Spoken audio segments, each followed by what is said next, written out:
Hello everyone, मेरा नाम शिवांग है और आज हम बात करने वाले हैं एक नए बिज़नेस के बारे में जो कि है एक कॉफ़ी शॉप का बिज़नेस।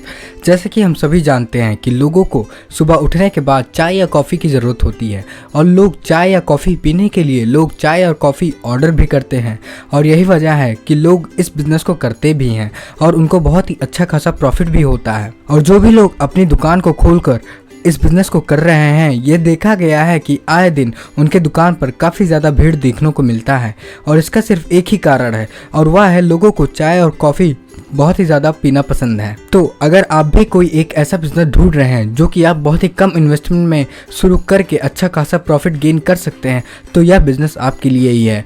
कॉफ़ी शॉप एक ऐसा बिज़नेस है जो कि हर एक मौसम में चलता है, चाहे वो ठंडी हो या गर्मी, हर एक मौसम में आप कॉफ़ी को सेल कर सकते हो और इस बिज़नेस को आप बहुत ही कम इन्वेस्टमेंट में ही शुरू कर सकते हो। साथ ही साथ आप इस बिज़नेस को एक छोटे लेवल पर स्टार्ट करके बहुत ही अच्छा खासा प्रॉफिट भी गेन कर सकते हो। अगर आप अपने बिज़नेस में बहुत ही अच्छा खासा प्रॉफिट गेन करना चाहते हो तो आपको बेसिकली दो बातों का ध्यान रखना होगा। सबसे पहली बात, आपको अपने कस्टमर को हाई क्वालिटी प्रोडक्ट सर्व करने होंगे जिससे कि आपकी क्वालिटी में कोई भी कमी ना हो और आपके कंपटीटर आपकी क्वालिटी को बीट ना कर सके। दूसरा, आपको अपने कस्टमर को बहुत ही अच्छी कस्टमर सर्विस प्रोवाइड करनी होगी जिससे कि आपके कस्टमर आपको छोड़कर किसी दूसरे के पास ना जाएं। अगर आपने ये दो बातों को अपने बिजनेस में इम्प्लीमेंट कर लिया तो आपके बिजनेस की जो प्रॉफिट होगी वो लगातार बढ़ती ही जाएगी। तो अब हम बात करते हैं इस इंडस्ट्री की मार्केट साइज क्या है। देखो, फाइनेंशियल ईयर 2020 में इस इंडस्ट्री की जो मार्केट साइज थी वो लगभग थी 156.9 बिलियन डॉलर की और यही बढ़कर 2027 तक 201.4 बिलियन डॉलर की हो जाएगी। तो इस हिसाब से आप ये अंदाज़ा लगा सकते हैं कि इस बिज़नेस को शुरू करना चाहिए कि नहीं। तो अगर आप भी एक कॉफ़ी शॉप का बिज़नेस शुरू करना चाहते हो तो ये वीडियो आपके लिए है। इस वीडियो में हम आपको ये बताएंगे कि आप इस बिज़नेस को कैसे ओपन कर सकते हो, इस बिज़नेस को ओपन करने के लिए आपको कौन कौन से इक्विपमेंट्स की ज़रूरत होगी, इस बिज़नेस में कितना प्रॉफिट होता है, कितना इन्वेस्टमेंट लगेगा, साथ ही साथ इस बिजनेस को ओपन करने के लिए लीगली कौन कौन से लाइसेंस और रजिस्ट्रेशन की जरूरत पड़ेगी। तो आइए देखते हैं कॉफी शॉप का बिजनेस कैसे शुरू करें। देखो, 3 ऐसे तरीके हैं जिसकी मदद से आप कॉफी शॉप का बिजनेस इजीली ओपन कर सकते हो। पहला, किसी एक बड़ी कंपनी का आप फ्रेंचाइजी ले लो। दूसरा, आपके एरिया में जो भी एग्जिस्टिंग बिजनेस चल रही है कॉफ़ी की, आप उसको बाय करने की कोशिश कर लो। तीसरा, या फिर आप इस बिज़नेस को बहुत ही स्क्रैच मतलब शुरू से ही इस बिज़नेस की नींव रखना शुरू कर दीजिए, मतलब इस बिज़नेस को शुरू से शुरुआत कीजिए। तो इस वीडियो में हम आपको यही बताएंगे कि आप इस बिज़नेस को बहुत ही बेसिक लेवल से मतलब एकदम स्टार्टिंग से कैसे स्टार्ट करोगे। तो इस बिज़नेस को स्क्रैच से स्टार्ट करने के लिए आपको सबसे पहले डिसाइड करना होगा आपका बिज़नेस मॉडल। बिज़नेस मॉडल में क्या, आपके बिज़नेस का साइज कैसा होना चाहिए, मतलब कि आप इस बिज़नेस को कौन से लेवल पे स्टार्ट करने वाले हो, मीडियम, स्मॉल या फिर लार्ज, कौन से लेवल पे स्टार्ट करने वाले हो। दूसरा, आपको इस बिज़नेस की ओनरशिप क्या रखने वाली है। अगर आप इस बिज़नेस को बहुत ही स्मॉल लेवल पर शुरू करने वाले हो तो इसकी ओनरशिप क्या होगी, क्या आपके पास इस बिज़नेस को ओपन करने के लिए उतना बजट है भी या नहीं, ये भी आपको डिसाइड करना होगा। तो ये कुछ बेसिक बातें आपको ध्यान में रखनी होंगी बिजनेस मॉडल डिसाइड करते वक्त। उसके बाद आपको अपने बिजनेस के लिए लोकेशन डिसाइड करना होगा। लोकेशन हमेशा टारगेट ऑडियंस के पास होने चाहिए जहाँ पे ट्रांसपोर्टेशन की फैसिलिटी अवेलेबल हो और वो मार्केट प्लेस में हो, जिससे कि गैदरिंग ज़्यादा हो। जब गैदरिंग ज़्यादा होगा तो लोग आएंगे, जब लोग आएंगे तो सेल्स भी बढ़ेगी, जब सेल्स बढ़ेगी तो प्रॉफिट भी बढ़ेगा। लोकेशन डिसाइड करने के बाद आपको अपने बिजनेस का इंफ्रास्ट्रक्चर डिसाइड करना होगा।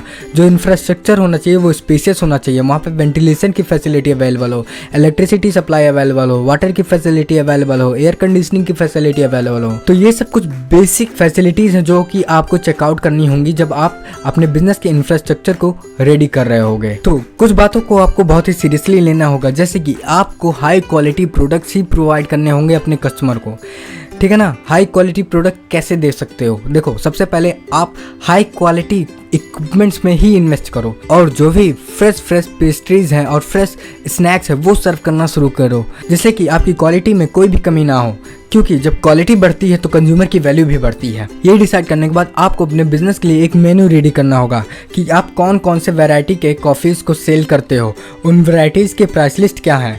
इसका भी आपको बाकायदा एक मेन्यू तैयार करके अपने कस्टमर को प्रोवाइड करना होगा, जिससे कि आपके कस्टमर को पहले से ही पता रहे कि उनको क्या ऑर्डर करना है। तो अब हम बात करते हैं इस बिज़नेस को शुरू करने के लिए आपको कौन कौन से रजिस्ट्रेशन और लाइसेंसेस की ज़रूरत पड़ सकती है। देखो, अगर आप इस बिज़नेस को बहुत ही बड़े लेवल पर स्टार्ट करने वाले हो या फिर करना चाहते हो तो आपको अपने बिज़नेस को रजिस्टर कराना होगा ROC के साथ, चाहे तो सोल प्रोप्राइटरशिप फर्म में या फिर पार्टनरशिप फर्म में या फिर लिमिटेड लायबिलिटी पार्टनरशिप फर्म में या फिर प्राइवेट लिमिटेड कंपनी में या फिर 1% कंपनी में।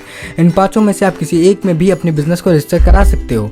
लेकिन अगर आप इस बिजनेस को बहुत ही स्मॉल लेवल पर स्टार्ट करना चाहते हो तो आप इस बिजनेस को MSME और SME के थ्रू रजिस्ट्रेशन करा सकते हो, या फिर उद्योग आधार का रजिस्ट्रेशन कराकर आप इस बिजनेस को इजीली स्टार्ट कर सकते हो। और आपको इस बिजनेस के शॉप के लिए शॉप इस्टेब्लिशमेंट एक्ट के तहत लाइसेंस लेना होगा, ट्रेड लाइसेंस लेना होगा। अगर आपके बिजनेस का टर्नओवर 12 लाख से ऊपर हो जाता है तो आपको GST कंपलसरी हो जाता है। और भी कुछ बेसिक डॉक्यूमेंट्स जो कि आपको रिक्वायर होंगे इस बिजनेस को रजिस्टर कराने के लिए, जैसे कि current bank account, PAN card, FSSAI food licence, rental agreement.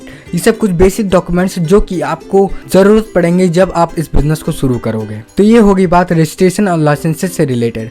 अब हम बात करते हैं रिक्रूटिंग स्टाफ से रिलेटेड। देखो, इस बिजनेस को अगर आप एक स्मॉल लेवल या फिर मीडियम लेवल पर स्टार्ट करने वाले हो तो आपको कम से कम 2 स्किल्ड लेबर की ज़रूरत होगी, ठीक है ना, जिनके पास मैनर्स अच्छे हों और वो अपने सर्विस में फुल्ली ट्रेंड होने चाहिए, जिससे कि आपकी कस्टमर सर्विस में कोई भी कमी ना हो। तो अब हम बात करते हैं प्रमोशन मार्केटिंग से रिलेटेड। आप अपने बिजनेस की प्रमोशन मार्केटिंग कैसे करोगे? देखो, शुरुआत में आप अपने बिजनेस की विजिटिंग कार्ड और पैम्पलेट को छपवा कर अपने लोकल एरिया में डिस्ट्रीब्यूट करवा सकते हैं। आप अपने बिजनेस की डिजिटल मार्केटिंग भी करवा सकते हैं। आप जो भी प्रोडक्ट प्रोवाइड कर रहे हो उसका एक बाकायदा यूट्यूब पर वीडियो बनाकर आप यूट्यूब पर अपलोड करो। और आप इस बिजनेस को ऑफलाइन से ऑनलाइन लेके जाओ। कैसे लेके जाओगे? एक वेबसाइट को बनवाकर। वेबसाइट ऐसा होना चाहिए जो रेगुलर कस्टमर हो उनके लिए अलग से स्पेशल ऑफर हो, और जो नए कस्टमर हो उनके लिए स्पेशल ऑफर होना ही चाहिए। तो ये सब कुछ बेसिक टिप्स हैं प्रमोशन मार्केटिंग से रिलेटेड। तो अब हम बात करते हैं प्रॉफिट इन अ मंथ के बारे में। देखो, इस बिज़नेस में जो मेनली मार्जिन होता है वो 50 से 70% तक का होता है। अगर आप एक महीने में कम से कम 1 लाख का टर्नओवर कर लेते हो और आपको अगर हम प्रॉफिट मान के चलते हैं सिर्फ 60%, तो इस हिसाब से आप एक महीने का 60,000 इजीली कमा सकते हो। तो ये हो गई बात प्रॉफिट से रिलेटेड। अब हम बात करते हैं इक्विपमेंट रिक्वायर के बारे में। इस बिजनेस को स्टार्ट करने के लिए आपको कौन कौन से इक्विपमेंट्स की ज़रूरत पड़ेगी? देखो, बिल मशीन 5,000, आप बिल मशीन की जगह बिल बुक का भी यूज़ कर सकते हो। Fans 10,000, chair 15,000, automatic drip coffee machine 50,000। देखो, ये जो मशीन है ये 10,000 से लेके 2 लाख तक की आती है, तो आप अपनी बजट के हिसाब से लीजिएगा, ठीक है ना। एस्प्रेसो मशीन ये भी 10,000 से लेके 1.5-2 लाख तक की आती है, तो ये भी आप अपने हिसाब से लीजिएगा, लगभग 50,000। इंडस्ट्रियल कॉफ़ी ग्राइंडर ये भी मशीन 10,000 से लेके 1 लाख के बीच में ही आती है, तो आप अपने हिसाब से ले लीजिएगा, ठीक है ना। ये 15,000 हम मान के चलते हैं। Toaster 5,000, shelves 20,000, oven 15,000, interior 20,000, exterior 20,000, inverter 25,000। तो टोटल मिला जुला कर 2.5 लाख का इनिशियल इन्वेस्टमेंट लग सकता है सिर्फ और सिर्फ इक्विपमेंट्स में ही। तो अब हम बात करते हैं इन्वेस्टमेंट रिक्वायर के बारे में। इस बिजनेस को स्टार्ट करने के लिए आपको कितने रुपए का इन्वेस्टमेंट करना पड़ सकता है? देखो, security deposit 50,000, rent 20,000, digital marketing 10,000, registration licences 10,000, marketing collateral 10,000, equipments 2.5 lakh, salary 20,000, electricity bill 5,000, raw materials 1 lakh. तो टोटल मिला जुलाकर 4,75,000 का इनिशियल इन्वेस्टमेंट लग सकता है अगर आप इस बिजनेस को एक मीडियम लेवल पर स्टार्ट करना चाहते हो तो। लेकिन अगर आप इस बिजनेस को बहुत ही स्मॉल लेवल पर स्टार्ट करना चाहते हो तो आपको कम से कम 80,000 से लेकर 5 लाख तक का इनिशियल इन्वेस्टमेंट करना पड़ सकता है। और अगर आप इस बिजनेस को बहुत ही लार्ज लेवल पर स्टार्ट करना चाहते हो तो आपको 5 से 15 लाख तक का इनिशियल इन्वेस्टमेंट करना पड़ सकता है। So thank you everyone. अगर आपको ये वीडियो पसंद आता है तो इस वीडियो को लाइक कीजिए, और अगर आप हमारे चैनल पर नए हैं तो इस चैनल को सब्सक्राइब कीजिए। सो थैंक यू, धन्यवाद, हैव अ गुड डे।